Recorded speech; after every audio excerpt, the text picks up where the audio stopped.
Good morning అండి, నేను Venkat 10 TV.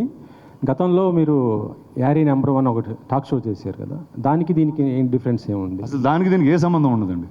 అంటే that was also it was television, it was a different time. People were very innocent that time. నేను కూడా కొంచెం ఇన్నోసెంట్గా ఉండేవాడిని ఆ టైంలో.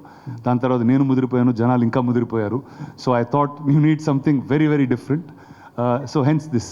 అంటే అమెజాన్ మీరు కలిస్తే ఇంకా పెద్ద, అంటే పాన్ ఇండియా స్టార్స్ చేయొచ్చు, అంటే రామ్ చరణ్ ఇలా పెద్ద పెద్ద స్టార్స్. కాకపోతే దీంట్లో చూస్తుంటే కొన్ని అందరం పెద్ద స్టార్స్ కాదనా నీ ఉద్దేశం?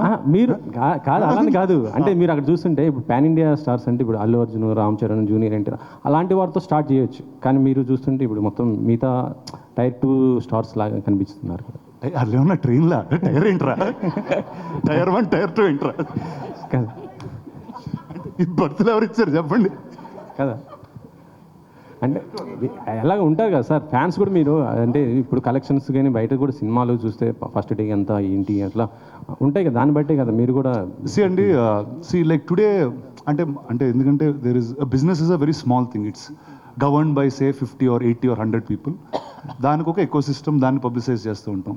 But as an audience when you watch a film, ఇప్పుడు సే మన తేజ గారి సినిమా వచ్చింది హనుమాన్ అనే film. Now didn't matter where it was from, but the entire country watched that film. It became bigger than many big films. మీకు ఇంకో truth చెప్తా. బాహుబలి చేసేటప్పుడు పార్ట్ 1 ప్రభాస్ నా పేర్లు కూడా ఎవరు తెలియదండి బాంబేలో. ఇతని పేరు ప్రభాస్, ఇతని పేరు ఇది అని నేను చెప్పుకుంటా వెళ్ళే ఒక్కొక్కరికి. But it didn't matter who the film was, because the films are much much bigger than the stars. మనకేంటంటే we like to identify with the person. So a star becomes that. So I don't believe in that system at all. అది బయట చెప్పుకోవడానికి బాగుంటుంది కానీ inside it doesn't really matter at all. ఐఫోలో మీరు బాలకృష్ణ గారు call చేశారు కదా, అది రియలా లేకపోతే మామూలు ఫన్గా చేసిన ఆ కాలేనా అది? అంటే అది ఫస్ట్ టైం అక్కడే విన్నారా మీరు? దాని ముందు ఇప్పుడు వినలేదు అది? అంటే వినలేదు మీరు? సోషల్ మీడియాలో ఇప్పుడు బాగా అదే అవుతుందని అందుకోసమే. అంటే ఇంత ముందు మోగుతూ ఉండేదండి, అది వాడుకున్నా అంతే. కానీ ద ఫన్ వాజ్ బాలకృష్ణ గారు సో సపోర్టివ్. సరే చేస్తున్నా అంటే సరే నేను యాక్ట్ చేస్తానని చెప్పి ఆయన కూడా ఫోన్ తీసుకున్నారు. సో సార్ ఇందాక మీరు అడిగిన దానికి అది యాక్చువల్లీ జోక్. బాలకృష్ణ గారు నేను డిసైడ్ చేసుకుని చేసిన జోక్ అది. It's not solo. రానా గారు